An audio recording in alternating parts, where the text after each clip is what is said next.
Hi everyone, welcome back to this channel. In this video, I will show you how to get the new fish crystal puffer fish in Fish It.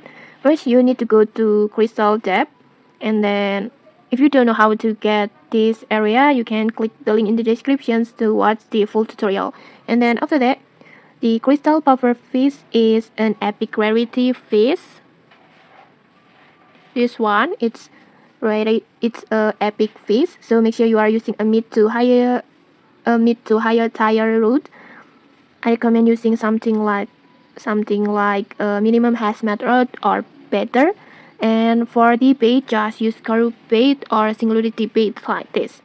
And then next, just keep fishing in this crystal tab until you get the fish. And when you hook the crystal buffer fish, this is how it looks like this. Like this.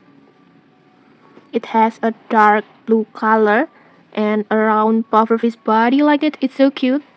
And it has crystal like ornaments on it like this.